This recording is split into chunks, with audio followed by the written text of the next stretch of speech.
네, 학생 여러분 반갑습니다. 2026학년도 EBS 수특 3점 문제만 1강부터 끝까지 이렇게 차례대로 업로드를 할 예정입니다. 어, 지금 3학년 수업도 하고 있어가지고 또 우리 3학년 수업 듣는 학생들 수업 시간에 개념 설명한 거 플러스 알파로 본인들 학습에 조금 도움이 됐으면 좋겠습니다. 바로 시작하도록 할게요. 1강부터 시작하겠습니다. 수특 15페이지에 있는 3점만 하도록 하겠습니다. 자, 1번 문제입니다. 1단원이니까 문제가 굉장히 쉽다, 그죠? 여러분, 수특 문제 풀 때 이거 먼저 읽지 마세요. 이게 이제 일종의 힌트이기 때문에 이걸 읽고 접근하시면 안 됩니다. 요 옆에 있는 힌트는 나중에 이제 채점하고 피드백 할 때 보는 거지, 문제를 풀 때 보는 자료는 저는 아니라고 생각합니다. 자, 왼쪽에 제시문을 보면 기후변화에 대한 탐구 과정 일부를 나타냈고 가부터 다까지 내용들이 있습니다. 여러분들 문제를 풀어보고 이거를 본다고 생각하기 때문에 세세하게 모든 걸 읽진 않겠습니다. 자, 가에 보시면 관찰을 해가지고 궁금증이 생겼다고 합니다. 그래서 이제 나에 보면 화분 화석 데이터를 분석해서 경향성을 발견했다. 이런 키워드들이 나오고 이 분석 결과를 토대로 예측을 했습니다. 자, 이거는 여러분들이 많이 봤던 그런 연역적 탐구와는 좀 색깔이 다르죠, 그죠? 그래서 이거는 대표적인 기납적 탐구 방법입니다. 자, 기억 맞고요. 관찰하고 내가 어떤 경향성을 발견하고 그걸 토대로 예측을 했기 때문에 기납적 탐구가 맞습니다. 자, A, 화분 화석 데이터를 분석해서 지금 이 위에 보시는 그림처럼 점점점 이제 이렇게 서식 범위가 북쪽으로 올라간다는 것을, 북상한다는 것을 알아냈습니다. 그죠? 그래서 이걸 분석해서 기온 상승에 따른 미국 너도 밤나무의 서식지 변화 경향성을 발견했다. 그죠?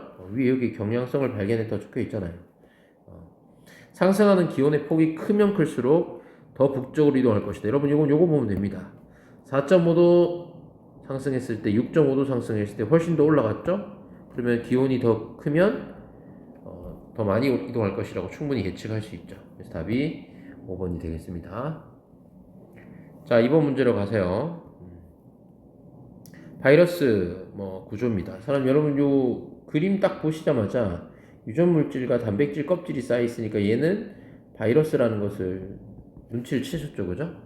자, 표를 보면 X, Y는 대장균은 세균입니다. 바이러스 둘 중에 하나인데 세포 벽도 있고 세포 막도 있다 했으니까 얘가 대장균이고 얘가 바이러스. 그러면 이 그림은 뭐야 이거? 아, 이거 또 이러네요, 그죠? 제가 손에도 살이 쪘나 봅니다. 자꾸 이게 미스터치를 자꾸 하게 되네요. 죄송해요. 자, 그림 가라고 적혀 있지도 않지만 어쨌든 이 그림은 Y 바이러스를 의미합니다. 그죠? 둘 중 하나라 그랬으니까. 바이러스는 세포막이 없습니다. 세포 구조가 아니죠, 그죠? 그냥 단순히 핵산을 단백질 껍질이 싸고 있습니다. 스스로 물질 대사 가능하다는 거는 여기는 지금 대장균, 세균의 특징이니까 가능하죠. 그래서 답이 3번이 되겠습니다. 이걸 정말 치우고 싶은데 어떻게 치우는지 잘 모르겠어요. 혹시 아는 사람은 좀 알려줬으면 좋겠습니다. 자, 3번으로 넘어가겠습니다. 자, 3번은 어떤 과학자가 수행한 탐구의 일부라고 하는데, 보시면, 종자 크기가 커질수록 묘목의 생존 확률이 증가하고, 그리고 크기가 동일할 때는 습한 환경에서 좀 더 높을 것이라고 생각했다. 여러분, 이게 가설이죠, 가설. 그 다음에, 나에 보시면 종자를 크기별로 여러 개 준비해서 두 집단 A, B로 나누어, 즉, 대조 실험을 하고 있습니다. 그리고 한 집단은 건조한 환경, 나머지 한 집단은 습한 환경에서 발화시켜서 결국 얘가 관찰한 것은 묘목의 생존 확률을 관찰했답니다.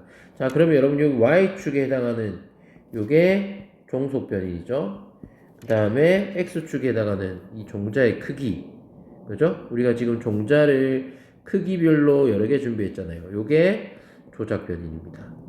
그래서 우리가 결국 가설도 여러분 읽어보시면 가설 제가 이렇게 표시해 볼까요?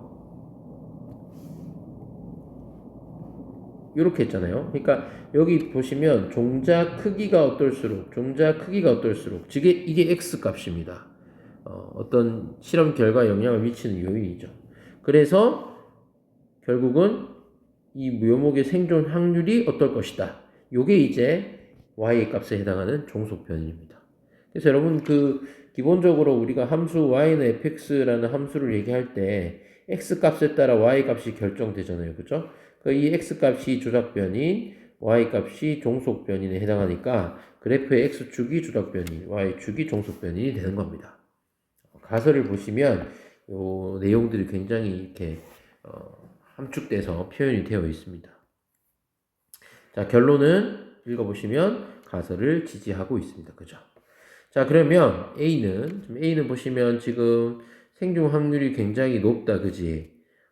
B. 두 집단으로 나눴는데, 어쨌든 이 종자 크기에 따라 묘목의 생존 확률이 높아지는 건 맞지만, 크기가 동일하다면, 아까 전에 습한 환경에서 훨씬 더 생존 확률이 높다 그랬죠? 그럼 여러분들이 어떤 특정한 지점을, 기준을 잡아요. 예를 들어 이렇게 잡았다. 종자 크기가 일정한 요 값에서 A가 B보다 생존 확률이 훨씬 높잖아요. 그러면 A가 당연히 습한 환경이고 B가 건조한 환경이라는 것을 판단할 수 있죠. 그래서 보기 기억은 맞습니다. 자, 가에서 가설을 설정했고요. 종속 변이는 종자 크기가 아니라 묘목의 생존 확률입니다. 그래서 답이 3번이 되겠습니다. 자, 4번 문제로 갈게요. 다음은 담수 어류와 양서류에 대한 자료라고 합니다. 자, 체액 농도 조절 기작이라는 밑에 보기 바로 볼게요. 자, A 체액의 농도, 체액의 삼투압 조절. 요거는 항상성 맞습니다. 항상 체내 상태를 일정하게 유지하려는 성질인 항상성이 맞고요. 자, 기억을 한번 볼까요? 양서류는 물속에서 생활할 때는 피부에서 염류를 흡수해서 축적하고 묽은 오줌을 생성하지만 묽은 오줌이래. 왜? 물속은 물이 너무 풍부하거든요. 근데 육상으로 오면 이제 환경이 달라졌죠. 물속보다 훨씬 물이 부족하잖아. 건조하잖아. 그러면 방광에서 많은 양의 물을 재흡수해야겠죠? 내 몸에 남겨둬야 되는 거잖아요. 지금 육상은 물보다 훨씬 물이 부족한데 물을 다 방출하면 탈수가 일어나서 안 되지. 그래서 재흡수인 거죠. 양서류. 여러분, 양서류가 어떤 것들이에요? 개구리 같은 애들이잖아. 그러니까 물에서 살고 육상, 무태서도 사는 걔들은 당연히 다세포 생물입니다. 그죠? 답은 5번. 자, 그 다음에 5번으로 가겠습니다. 17쪽입니다. 자, 표가는 생물 ABC에서 특징 기니디의 유무를 이런 유형의 문제도 굉장히 많이 나옵니다. 그죠? 특징 기니디에서 대장균, 민들레, 사막여우를 순서 없이 나타냈다. A, B는 있음과 없음을 순서 없이 나타냈다. 저는 있음은 O, 없음은 X라고 표현할게요. 자, 광합성을 한다 뭐죠? 민들레 식물, 다세포 생물이다. 민들레 그리고 사막여우 동물. 환경에 적응해서 생활한다. 이거는 생물은 모두 가지는 특징이잖아요. 민들레, 사막여우, 대장균 다 됩니다. 자, 그럼 가에 있는 표를 보시면 A, B 중에 누가 OX인지 몰라가지고 판단하기가 조금 어려울 수 있는데 이렇게 갈까요? 여러분 지금 민들레는 기니디 특징이 지금 셋 중에 뭔지 모르겠지만 민들레는 지금 이렇게 다 나타나요. 즉 이 민들레가 A인지 B인지 C인지는 모르겠지만 즉 가로선이 전부 O인 게 나타나야 돼요. 근데 A를 보시면 A, B 누가 O든 X든 서로 상충되는 게 나왔죠. 그 다음에 C도 보시면 A, B 두 종류가 있습니다. 이러면 안 돼요. 그죠? 그러면 여러분들 B가 당연히 민들레고 얘는 다 O라는 것을 알 수 있습니다. 왜? 민들레는 특징 기니디에 모두 나오잖아요. 기역에도 나오고 니은에도 나오고 디귿에도 나오고 다 나와야 되니까 이거밖에 안 됩니다. 그러면 A가 O인 것을 알았으니까 다 채우면 되죠. B는 X, A는 O, B는 X. 이렇게 채우시면 되겠습니다. 자, 그러면 자, 이제 또 보이죠, 눈에? 여러분 지금 니은 특징을 보시면 A, B, C가 다 있습니다. 즉 세 종류가 다 있는 게 요게 니은 특징이겠죠? 그 다음에 디귿 특징은 민들레밖에 없습니다. 그럼 얘가 디귿 특징이겠죠. 나머지 이 친구가 기역 특징이고 아이고 참 계속 계속 이걸 누르나 보다.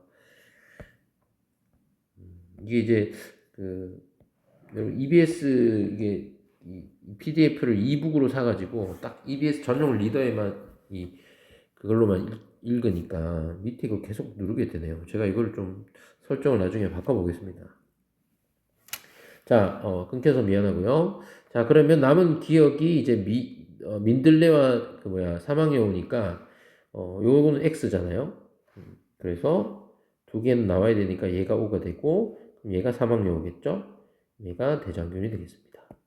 그렇죠? 그리고 대장균은 니은에만 여기만 나오고 있잖아요. 확인까지 끝났습니다. 그죠?